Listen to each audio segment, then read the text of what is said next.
सुना सखी एगो बात कही, सुना सखी एगो बात कही, अरे ताली बजाई के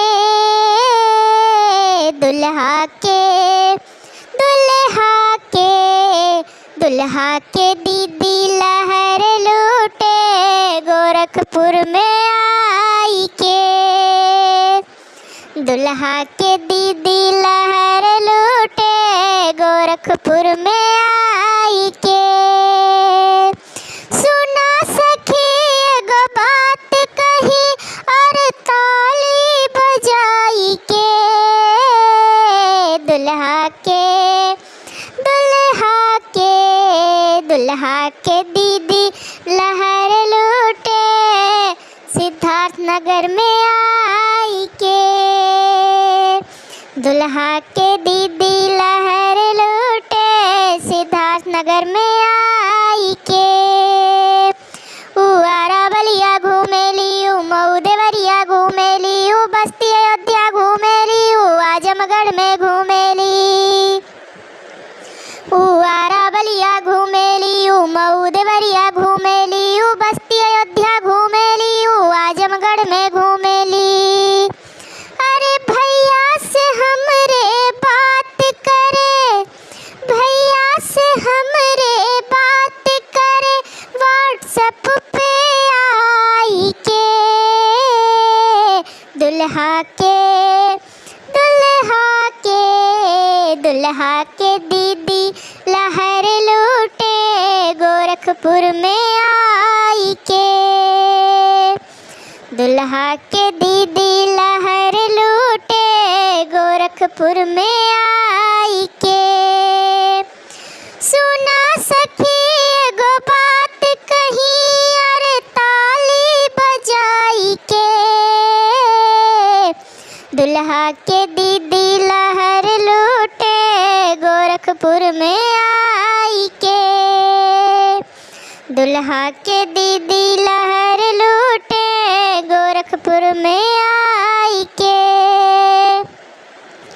इलाहाबाद में घूमेली, सुल्तानपुर में घूमेली, आजमगढ़ में घूमेली, कुशीनगर में घूमेली। इलाहाबाद में घूमेली, सुल्तानपुर में घूमेली, आजमगढ़ में घूमेली, सिद्धार्थ नगर में घूमेली।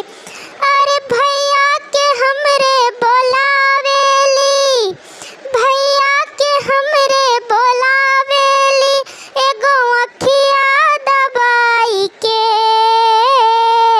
दुल्हा के दुल्हा के दुल्हा के दीदी लहर लूटे गोरखपुर में आई के। दुल्हा के दीदी लहर लूटे गोरखपुर में आई के। सुना सखी एगो बात कही, सुना सखी एगो बात कही, अरे ताली बजाई के दुल्हा के दुल्हा के दुल्हा के दीदी लहर लूटे गोरखपुर में आई के। दुल्हा के दीदी लहर लूटे गोरखपुर में आई के। सुना सखी एगो बात कही, सुना सखी एगो बात कही, अरे ताली बजाई के दुल्हा के दुल्हा के दुल्हा के दीदी लहर लूटे गोरखपुर में आई के। दुल्हा के दीदी लहर लूटे गोरखपुर में आई के। आप लोगों को मेरा गीत पसंद आया तो चैनल को